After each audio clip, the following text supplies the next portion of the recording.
Greetings, friends. Today we're going to discuss some of the information I've learned in this book, The Age of Edison, Electric Light, and the Invention of Modern America by Ernest Freeberg. It's a fairly good book, and good information, important information. Obviously, it's not the full story. Who knows how deep the story goes? And I'm just sharing what I've learned from that book, so don't take me as the ultimate authority on this. I'm just giving a partial synopsis here.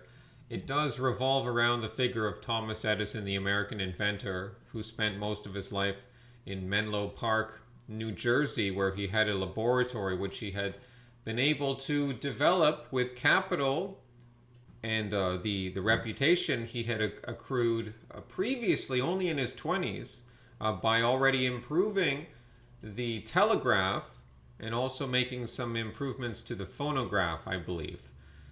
And so by the time he's 29, 30, that's when he's opening his Menlo Park lab, which had a staff of 5, 10, 15, I'm not sure, but some sizable staff of other technicians he had working for him. One of them, I guess, at one point was Nikola Tesla. But the book doesn't really, it does mention Nikola Tesla a bit, who developed his own, alternating current.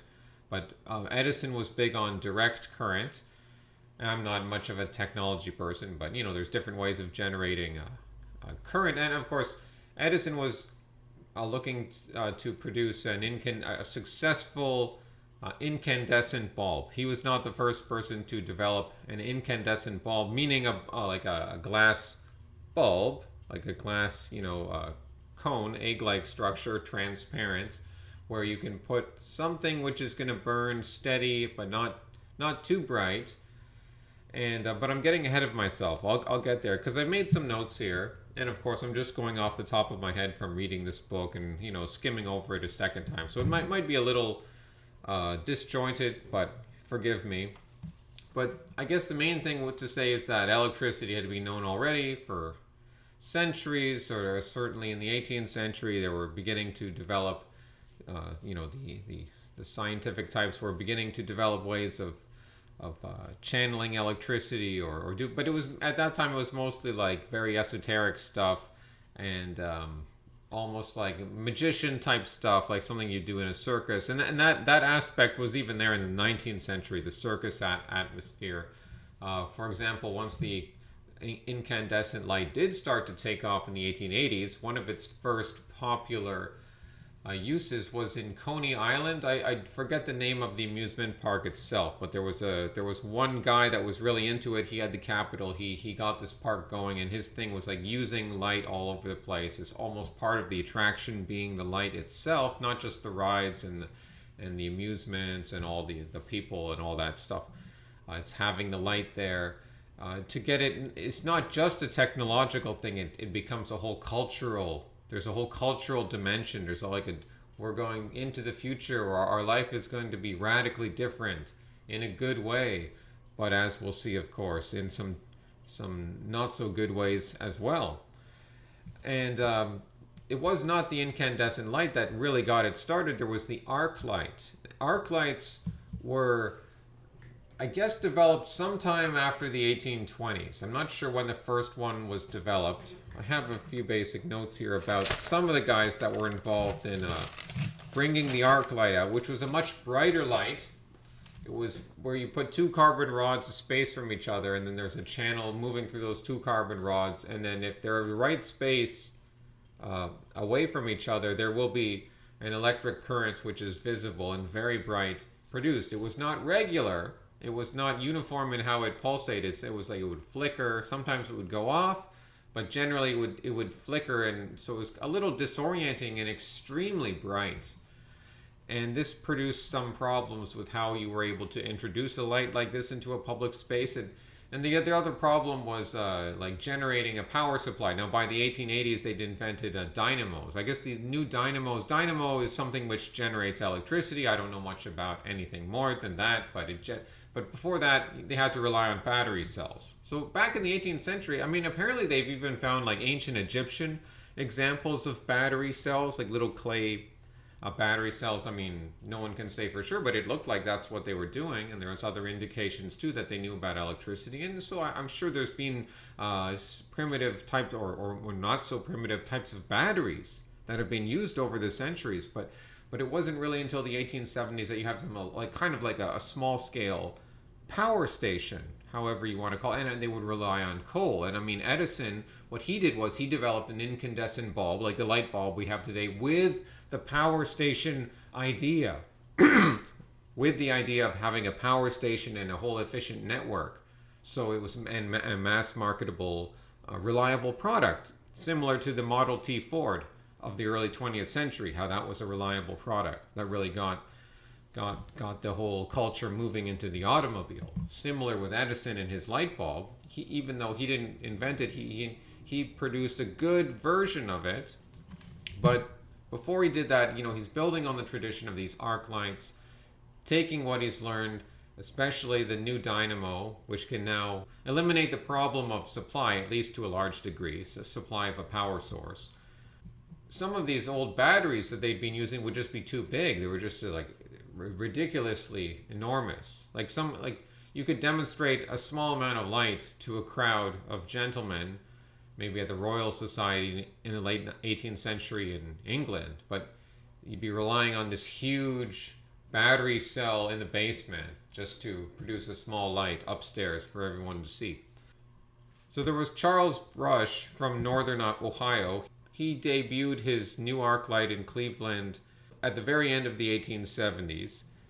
The first time it wasn't so popular, but then not long afterwards, he unveiled some arc lights in downtown Cleveland in Monument Park in April of 1879 to a crowd of 10,000 people who were amazed, who reacted very positively.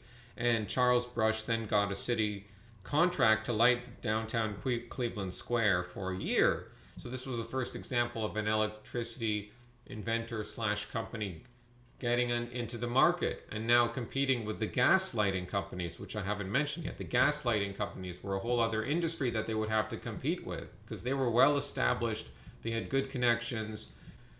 But other inventors preceding Edison would have been Joseph Swan in Newcastle upon Tyne in England. And so he already had a patent for an incandescent bulb, and he had set out the world's first incandescent street light in 1881. There was also St. George Lane Fox, which is a weird name to call your first name St. George. But this guy was not far behind either. He was also an English inventor. He had exhibited an incandescent bulb in early 1881, and he used dog's tooth grass impregnated with zinc oxide as the filament on the end, the thing that has to glow, the thing where all the heat, because you don't want it to burn out too fast. You're not sure what material to use. This is the problem that a lot of them were working on. So he used that material. Joseph Swan had used cotton thread. Edison ended up using cardboard. The media was feeding into this thing even back then, even in the 19th century. There's no television or radio back then, but newspapers can still really influence people. And Edison became someone that the media talked about a lot, but it wasn't a sure bet that he was going to be the one to succeed. There were other guys too. Yeah, more about Charles Brush, the arc light guy, the American. In July of 1879, on the 4th of July, Brush lit up Niagara Falls in rainbow colors. He went on to sell 16 light arc light systems, which were powerful and portable. And they could be used for factories, hotel lobbies, like I said, the amusement parks. But some people describe the cold, harsh shine of the arc light. And let me see if I can read a quote about that. When the arc light came indoors, illuminating large interiors such as railway stations, exposition halls, and ballrooms, the public reaction was also mixed. As the lamps consumed carbon, they emitted an unpleasant hum that some compared to the sound of swarming bees. More damning, the harsh light bleached out colors, gave food an unappetizing hue, and cast an unforgiving spotlight on the human face, exposing every wrinkle, blemish, and stray hair. Even one of the light's defenders had to admit that its blue tinge did not show off to advantage the natural beauty of the face. And then it says, some women vowed never to be seen near electric light again. Arc lights were also used by the Royal Navy as a weapon because they were so bright they could disorient the enemy, or they could be used as a spotlight to shine on an advancing ship.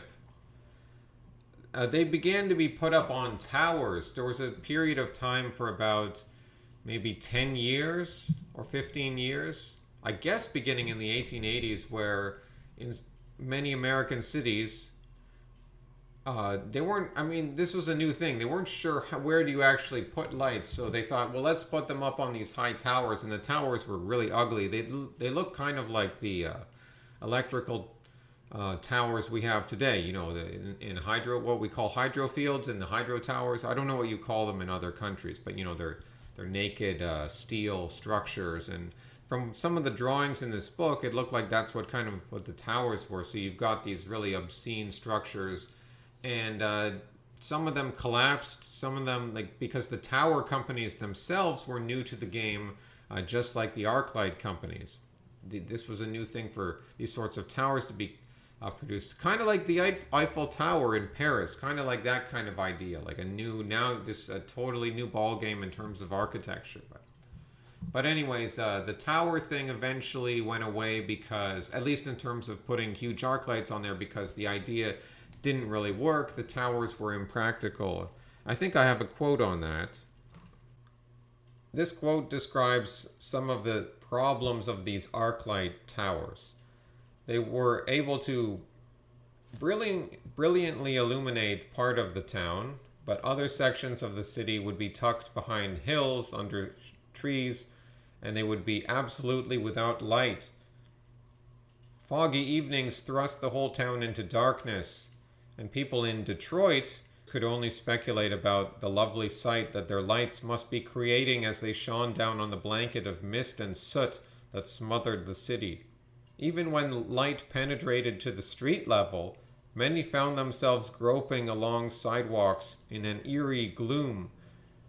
If people were accustomed to walk in the air, some complained, the tower system would be very convenient, as the atmosphere is well charged, but down below the deep shadows and sharp blue light left pedestrians dazed and puzzled.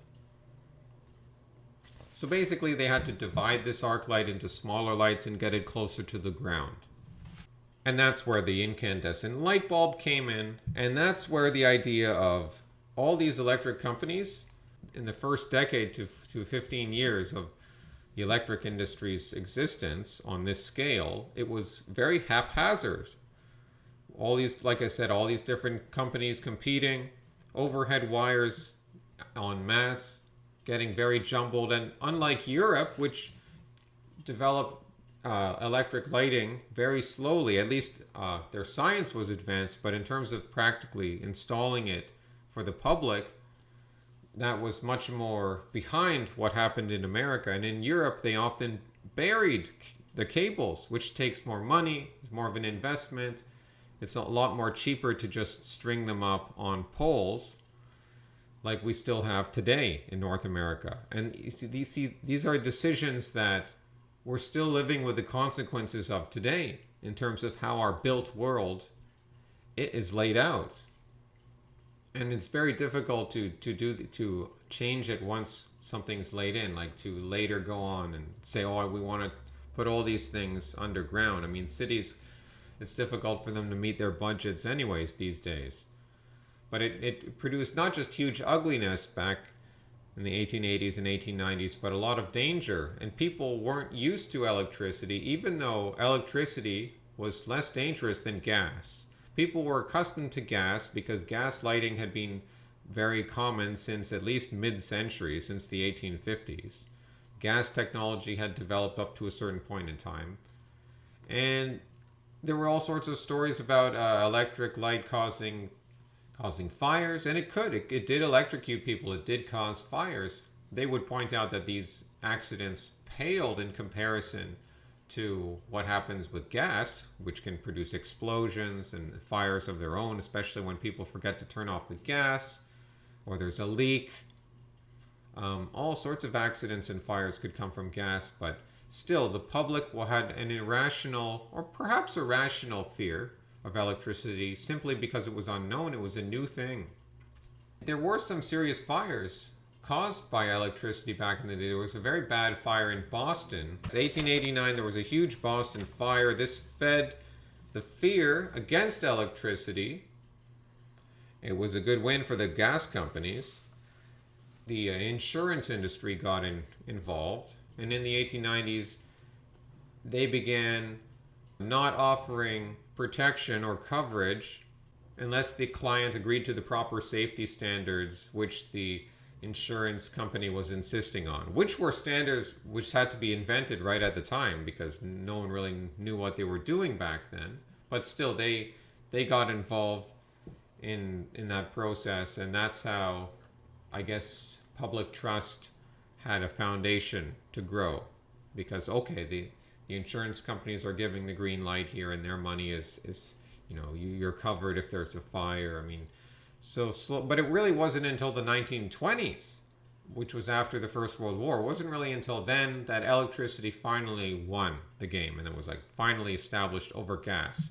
Gas didn't go away right away. It took a long time because people were familiar with it. They knew how to use it. It even had kind of a homely glow to it. I mean, it couldn't compete with electric light. It never could in terms of luminosity. The thing is, humans have lived around fires for most of our lives, and the gas light is kind of homely and warm, and so we kind of had that appeal. And I mean, the cheapness factor was all about money, and that's really what efficiency. I mean, it was just cheaper, and because the thing is, they had been getting a little lazy because they didn't have any serious competition. But then once electricity started competing with them, the gas technology also improved. It also rose to the challenge. So you had to use less and less gas to get the same amount of brightness, and so you could save money. And then the technology itself probably got safer. But of course, by the 1920s, that was also when the automobile was coming out on a mass scale. It was the Roaring 20s. That was when finally, they put the lid on the gas. And gas, of course, still remains in terms of our, cooking. For many people, they use it to cook, but not even as much as electricity. But, gas didn't entirely go away. In Britain, there was reckless speculation in the electricity in the early years of the 1880s, and this produced a tech bubble which collapsed. And Parliament responded by imposing strict regulations, price controls, inspection requirements, safety standards. This also included the order to bury wires in cities. I was talking about that a bit earlier. American electricians, as well as English electricians, blamed this government meddling for slowing the pace of electrification in Britain. Everyone could see that America was always far ahead of Europe in terms of electrification, even though the British led in the science of electricity. So Edison develops his light bulb around 1879, 1880, and then in 1882, Edison launched his first power station to light I believe, a portion of downtown New York, downtown Manhattan.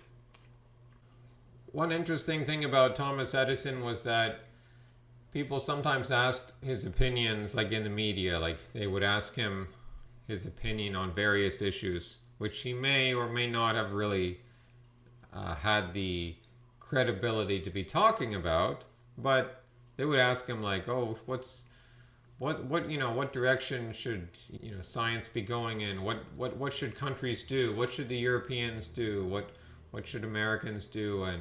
And he would say, you really got to invest more in pi and developing pi, and pi is a wonderful thing, and there's the benefits of pi are innumerable. And he's not talking about the equation pi. He's not talking about some abstract mathematical concept. He's talking about real pi, meat pie or peach pie, whatever. The media would just be staring at him, and it would just be a conversation killer. But then Edison probably didn't realize, and he would go on and on about The wonders of pi. But maybe he wasn't wrong either, because if you think about it, there are wonders of pi. It's so economical. It's so homely and it's like the woman of the house makes the pie, and it's like traditional and very efficient, and it's got the different components. It should have meat in it, of course. It should have potatoes in it, maybe in certain pies, maybe not all pies. But the idea of it's hot. So he knew something about what makes a good civilization. It's got to have pie. So in 1892, J.P. Morgan orchestrated the creation of General Electric, a heavily capitalized corporation that combined many of the Edison Company's assets and patent holdings with the more savvy management approach of the Thomas Houston Company, which had been one of Edison's major rivals. So General Electric soon controlled over half the market in electrical manufacturing in the United States. Most of the smaller companies which weren't swallowed by General Electric were absorbed by Westinghouse. So the GE merger marginalized Edison in the industry which he had done much to create, although they gave him a big financial payoff, which he then used to invest in further inventions. So as I mentioned, Edison had been for direct current, and he tried to demonize alternating current. And he did so in some weird ways, which partly hurt his reputation. He tried to demonize alternating current by publicly electrocuting stray dogs and farm animals using Westinghouse alternating current dynamos. And he also encouraged the state of New York to use his electric chair, his invention, to kill someone, to kill a convict. He encouraged New York to use it to execute a convicted murderer. So these actions hurt his credibility. And then there was this immigrant, Imre Kiralfy, and he had a Broadway show called Excelsior. And this Broadway show became very popular. It later toured the country. And this show pioneered electric light on stage. It also cast the light as the central character. It portrayed the struggle between dark and light, symbolic of the strife between knowledge and ignorance. Electric lights symbolize the wider progress of civilization. Intellectuals believed that with each better form of light, for example, from candles to whale oil to kerosene to coal gas and finally to arcs and incandescence, this process represented a spiritual progression which illuminated higher reaches of the soul and improved morality and the appreciation of beauty.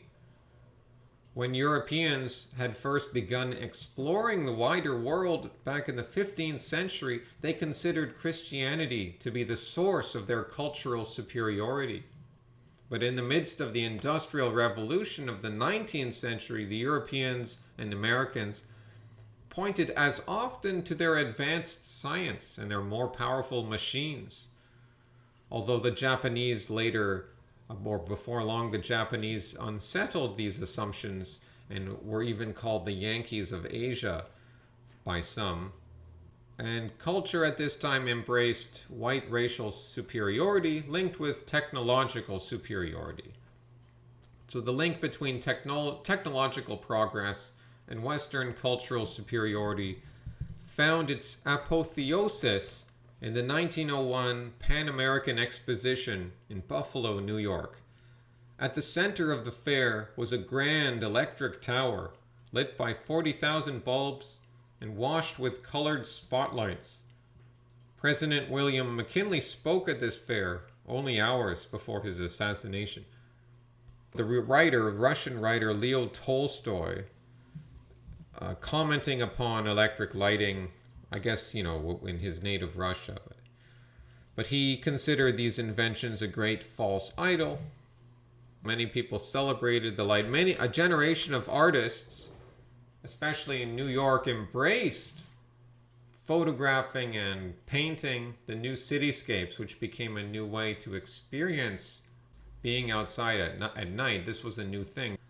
But there were plenty of skeptics of this new electric light cityscape that we still have today, because it only looks good from a distance and it only looks good at night. Once you get too close to it, the beauty fades, and certainly once it's daytime, there is nothing very nice about it at all. Especially they talk about how ugly Broadway looked in the daylight with all these, because it was all very functional, the apparatus they would need to have these lights. It was only the light itself that was important, not the structure itself. Many 19th century commentators believed that their own age was characterized by a particular hunger for light. Perhaps that's because in the densest parts of urban America, the world had grown darker. Coal consumption skyrocketed in the rapidly growing cities and industrial valleys, providing heat to residents and driving the steam engines of an increasingly mechanized economy. City air filled with soot and smoke, and on bad days it produced fogs, dense enough to turn midday into an eerie dusk.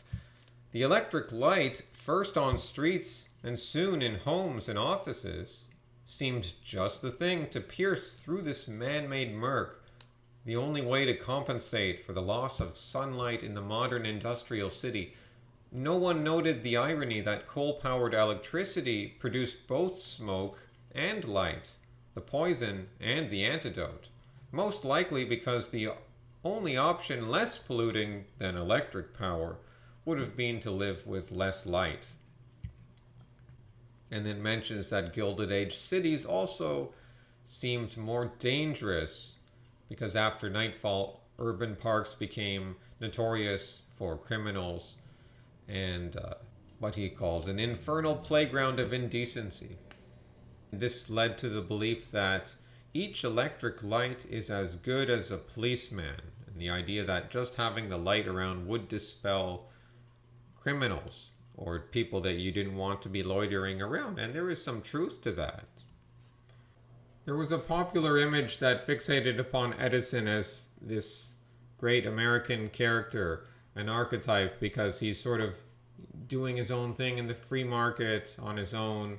And I guess to an extent that's real. But the thing is, his generation of inventors doing their thing in their own backyard, I mean, you'll still find people like that today, but they're not the big movers and shakers. That could never replay itself again, because by the 1890s, electrical work is already, electrical engineering is already making its way into the universities or the technical colleges, the trade schools, so that there's a proper knowledge base for the electricians, because up to this point in time, a lot of the guys installing the wires were just, new to the job and doing a very dangerous job. For them, it was dangerous.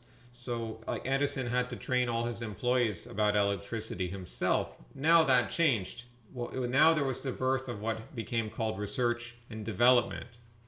The institutions got involved at an early time, universities, government, and they basically infiltrated what was invention, what were, there's still inventors today, but that's not the people producing your iPhone and your computer and whatever.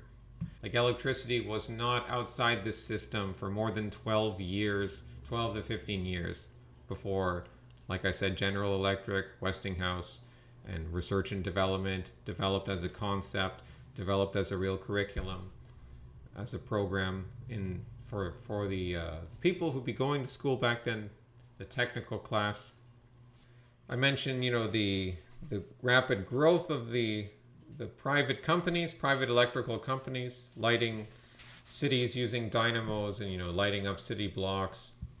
So by 1890, progressive-minded reformers urged local governments to solve the problems of electricity's safety and cost by going into the lighting business themselves, installing and running their own utilities. Pointing to many successful examples of efficient utilities run by city governments in Europe, they argued that private companies competing in a free market had failed to deliver essential city services at a reasonable cost, and that municipal ownership was a better way for the public to procure clean water, sewers, fire protection, trolley service, and gas and electric lighting.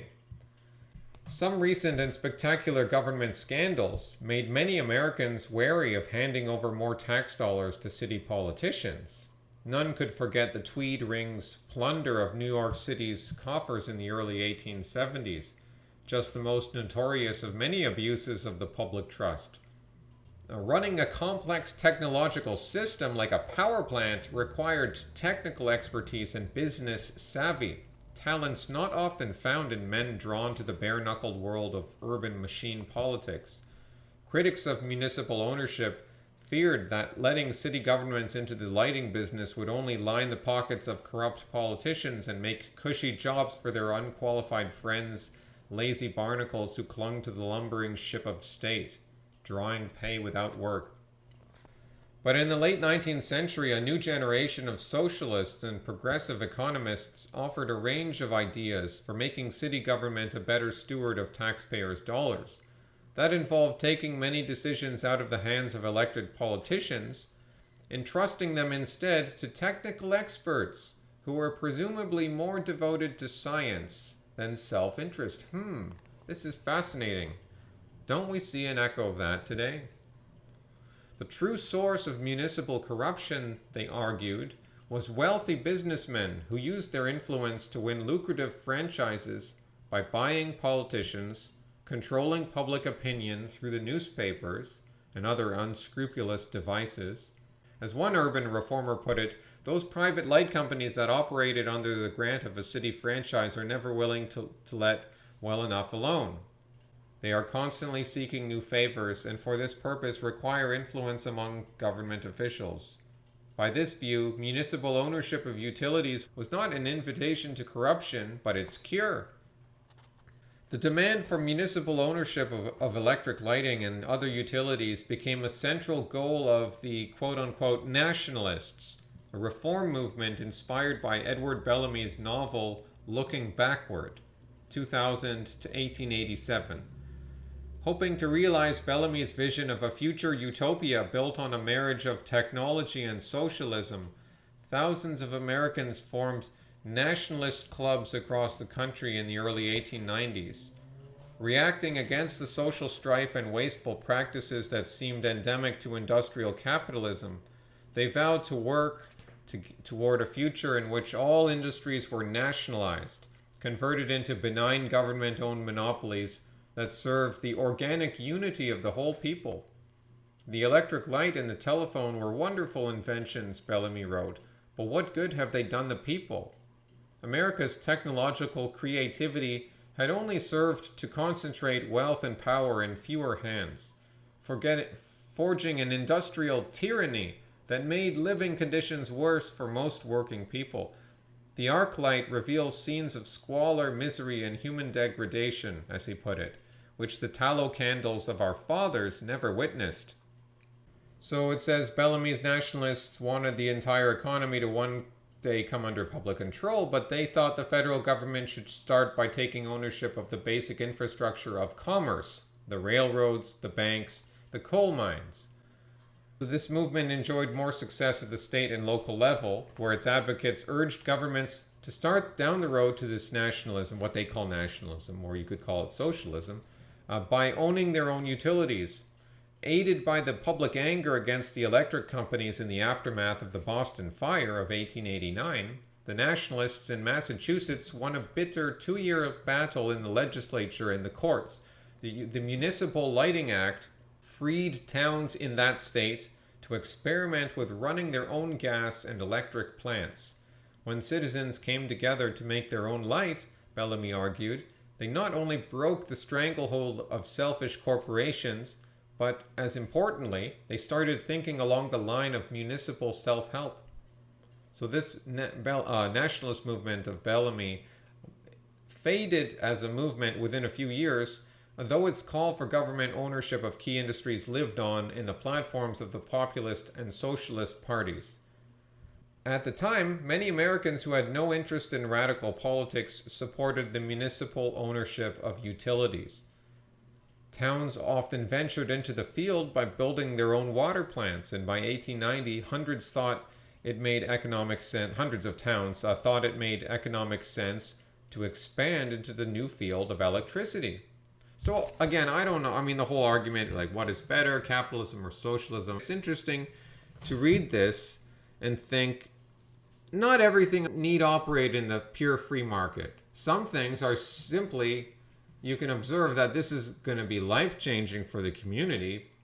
I mean, at the end of the day, whether it's a private company or whether it's the municipal government, it only made sense to have one player dominating a huge area because that's the nature of the electrical network. It wouldn't make sense to have all these different competing companies because that would just slow everything down. Now, maybe you could make an argument for that, but at least you could easily see why this would produce even potential dangers for the city to have all this competing companies, because that was one of the problems of the clutter of the 1880s is there were so many competing wires and poles and infrastructure that sometimes when a fire started due to an electrical problem, it wasn't even sure who owned or was responsible for that particular pole and that particular wire.